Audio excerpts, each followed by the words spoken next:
ನಮಸ್ಕಾರ ಸ್ನೇಹಿತರೆ, ಈ ದಿನ ನಾವು ಹೊಸ ರುಚಿಯೊಂದನ್ನು ತಿಳ್ಕೊಳ್ಳೋಣ. ಅದು ಕಿನೋವಾ ಕಿಚಡಿ. ಇಲ್ಲಿ ನಾನು ತೋರಿಸ್ತಾ ಇದ್ದೀನಿ ಕ್ವಿನೋವಾ ಸೀಡ್ಸನ್ನು ಇಲ್ಲಿ ನಾನು ತೋರಿಸ್ತಾ ಇದ್ದೀನಿ. ಇದು ಸಕ್ಕರೆ ಮತ್ತು ಬಿ ಪಿಗಳನ್ನು ಕಂಟ್ರೋಲ್ನಲ್ಲಿಡುತ್ತೆ, ಜೊತೆಗೆ ಸ್ಥೂಲಕಾಯತೆಯನ್ನು ಕೂಡ ಇದು ಕಡಿಮೆ ಮಾಡುತ್ತೆ.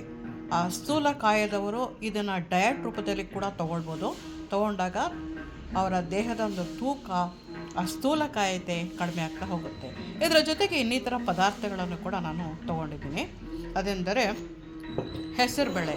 ಇದು ಒಂದು ಅಳತೆಯಲ್ಲಿ ಕ್ವಿನೋವಾ ಸೀಡ್ಸನ್ನು ತೊಗೊಂಡಿದ್ದೀನಿ ಮತ್ತು ಅದಕ್ಕೆ ಮುಕ್ಕಾಲು ಭಾಗದಷ್ಟು ಹೆಸರುಬೇಳೆಯನ್ನು ತೊಗೊಂಡಿದ್ದೀನಿ.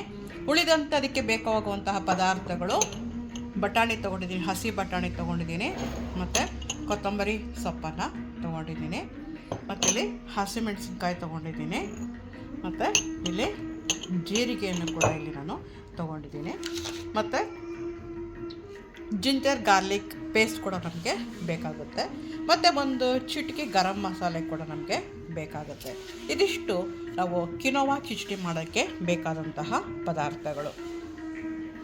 ಮುಂದಿನ ಹಂತ ಯಾವುದಂತಂದರೆ, ಈ ಹೆಸರುಬೇಳೆನ ಸ್ವಲ್ಪ ನೀರನ್ನು ಹಾಕಿ ನೆನೆಸ್ಕೊಳ್ಬೇಕು.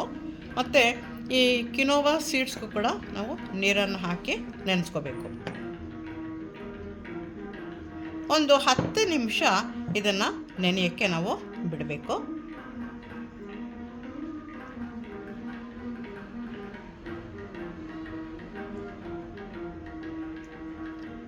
ಈಗ ಮುಂದಿನ ಹಂತದ ಬಗ್ಗೆ ಹೇಗೆ ಮಾಡೋದು ಅಂತ ನಾನು ತೋರಿಸ್ಕೊಡ್ತೀನಿ.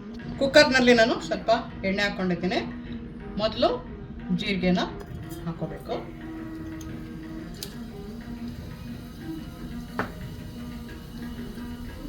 ನಂತರ ಹಸಿಮೆಣಸಿನಕಾಯನ್ನು ಹಾಕೊಳ್ತಾ ಇದ್ದೀನಿ.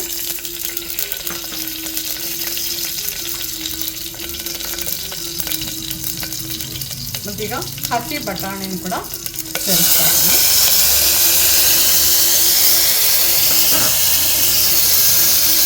ಮತ್ತೀಗ ಹೆಸರು ಬೇಳೆಯನ್ನು ಕೂಡ ನಾನು ಸೇರಿಸ್ತಾ ಇದ್ದೀನಿ.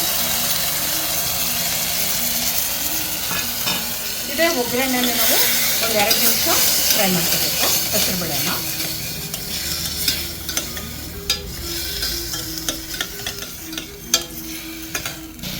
ಕಿನೋವಾ ಸೀಡ್ಸು ನೀರಲ್ಲಿ ನೆನೆಸ್ಕೊಂಡಿದೆ. ಈಗ ಕಿನೋವಾ ಸೀಡ್ಸನ್ನು ಹಾಕ್ತಾ ಇದ್ದೀನಿ. ಹೆಸರುಬೇಳೆ ಫ್ರೈ ಆಗಿದೆ. ಒಂದು 5 ನಿಮಿಷ ನಾವು ಫ್ರೈ ಮಾಡ್ಕೋಬೇಕು. ಈಗ ಕಿನೋವಾ ಸೀಡ್ಸನ್ನು ನಾನು ಸೇರಿಸ್ತಾ ಇದ್ದೀನಿ.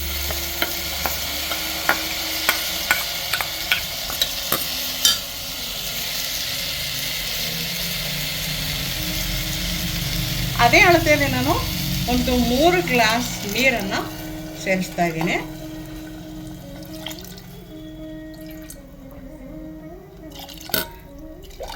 ಕಿಚಡಿ ಆದ್ರಿಂದ ಒಂದು ತೆಳುವಾಗಿ ಬರಬೇಕು. ಹಾಗಾಗಿ ನಾನು 4 ಲೋಟ, ಈ ಸಣ್ಣ ಅಳತೆಯಲ್ಲಿ 4 ಲೋಟ ನೀರನ್ನು ಸೇರಿಸ್ತಾ ಇದ್ದೀನಿ.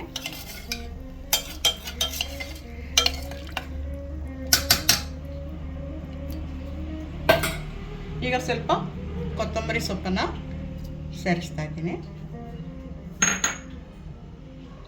ಮತ್ತು ಸ್ವಲ್ಪ ಮೊಸರನ್ನು ಕೂಡ ನಾನು ಸೇರಿಸ್ತಾ ಇದ್ದೀನಿ. ಸ್ವಲ್ಪ ಗರಂ ಮಸಾಲೆ ಪೌಡರು,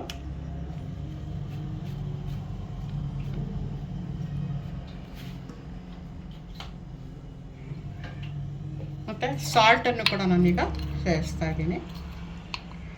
1 ಸ್ಪೂನ್ ಸಾಲ್ಟನ್ನು ಸೇರಿಸ್ತಾ ಇದ್ದೀನಿ.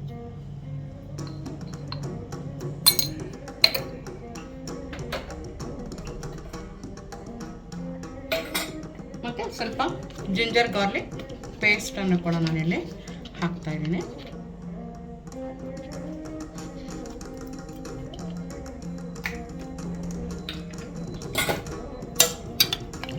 ಇಷ್ಟು ಹಾಕಿದ ಮೇಲೆ ನಾನೀಗ ಕುಕ್ಕರ್ನಲ್ಲಿ ಒಂದು 4 ಸರಿ ನಾನು ಇದನ್ನು ಕುಗ್ಗಿಸ್ಕೊಳ್ತೀನಿ.